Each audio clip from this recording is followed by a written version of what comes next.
Socrates, Death and the Eternal Soul, Part 1.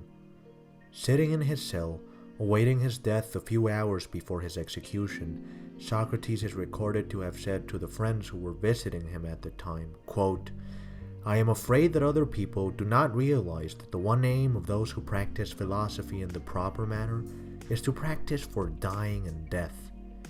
Now if this is true, it would be strange indeed if they were eager for this all their lives and then resent it when what they have wanted and practiced for a long time comes upon them." Unquote.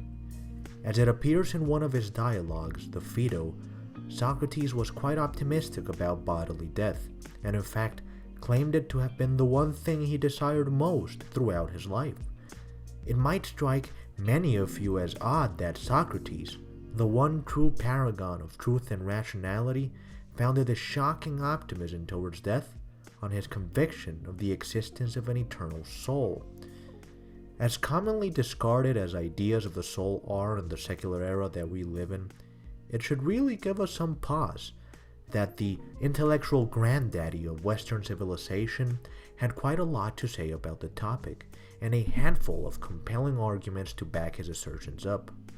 Today, we will examine the first of 4 arguments offered in the Phaedo for the existence of an eternal soul, laying it forth with as much clarity as possible, and subsequently talking about its potential flaws and critiques. I explicitly want to approach this video in a quasi-dialectical fashion, which is to say, I want to mimic the thought process that one experiences as one reads the dialogue itself as much as possible. So here we go. The first argument that Socrates offers is remarkably simple for all of its persuasive power. Upon first impression at least, one is almost left asking oneself, wow, after reading this, how could I not believe in the existence of an eternal soul? The argument follows from a simple observation about the dual nature of the world. The world is made up of opposite properties. Think about it. We have coldness and hotness, largeness and smallness, tallness and shortness, goodness and badness, etc. It's also the case that not only do we have opposite properties in the world, but that these are generated out of each other. Picture it this way. Something cannot have become hot if it was not in a colder state prior to that. Something could not have grown in size if it was not smaller before that. You cannot fall asleep, for instance, if you were not experiencing a state of wakefulness before, and not become awake if you weren't asleep prior to that.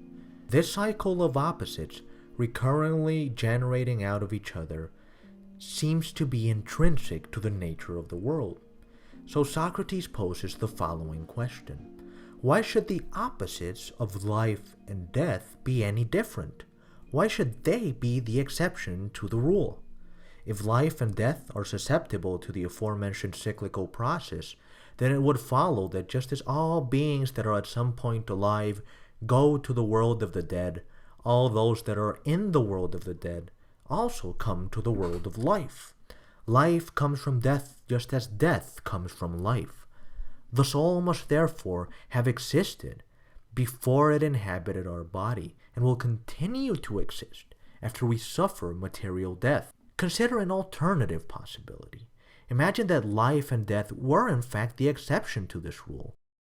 How then could we explain the continual existence of life? If instead of life and death constantly generating themselves in a circle, the dynamic function in a straight, unidirectional line, which is to say, if the dead came from the living, as is evident, but not the other way around, wouldn't everything eventually end up and remain dead altogether forever? If there were no feedback loop, everything would lead to one single point: eternal death. Now, can you see any holes in this argument? Is there something Socrates is missing here? One criticism that has been leveled against this argument is that it commits an equivocation fallacy. An equivocation is the act of using one definition for something on one part of your argument and then imperceptibly shifting that definition to something else in the rest of the argument. An example of this fallacy, which I found in Texas State University's website linked in the description below, goes as follows. Imagine someone tells you the following. I don't see how you can say you're an ethical person. It's so hard to get you to do anything. Your work ethic is so bad. It's clear that the person who said this is using two meanings for the word ethic.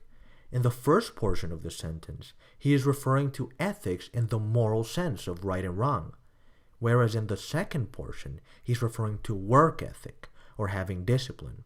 The person is trying to make you think that the word ethic means the same thing in both parts of the sentence, while simultaneously and subtly shifting the definition in the middle of the argument. Or take the following sentence.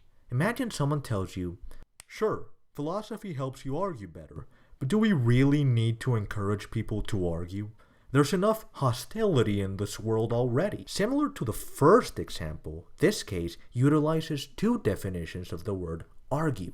In the first portion of the statement, the person is utilizing the word argue in the sense of logically putting forth arguments with premises and conclusions. And in the second part, she is referring to arguing in the sense of having verbal conflicts with other people.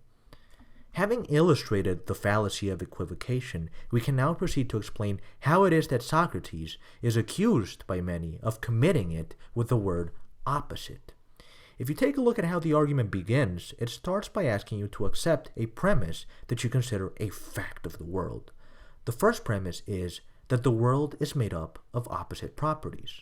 Once you've accepted that, it proceeds to take you to the second premise. Opposites are constantly generating each other, and to convince you of this, it offers certain examples, such as things becoming hotter after being colder, or better after being worse. Once you accept this second premise, you're asked why the same would not be the case for the opposites of death and life. But notice that the opposites that are mentioned first are comparative. Something can only be colder in comparison to something else.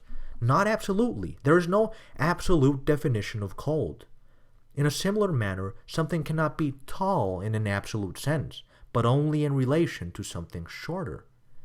And here's the problem with the argument. The opposites of life and death are different than the ones offered in the first premise, because life and death function in absolute terms, not in relative ones. You cannot be deader than something else or more alive than something else, but instead can only be either alive or dead, full stop. By subtly shifting the definition of opposites given in the first premise, Socrates makes us think that we are still talking about the same thing we accepted to be true at the beginning of the argument, when in fact we're not. We're talking about two different things. If life and death, therefore, are not opposites in relative terms, but are rather absolute, then the argument falls apart, because life and death do not fall under the category of opposites we are talking about in this particular argument. A second objection to the argument approaches it from the perspective of population growth.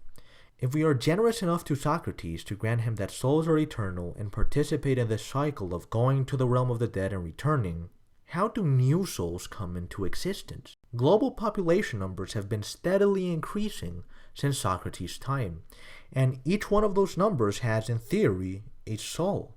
But if souls were eternal, that is to say, they had always existed and will always exist in the future, how could the total number of them change over time? These are some questions to ask yourself for some time before we approach the next two arguments that Socrates provides in the following video. For now, hold tight, like and subscribe if you enjoyed the video, and see you next time.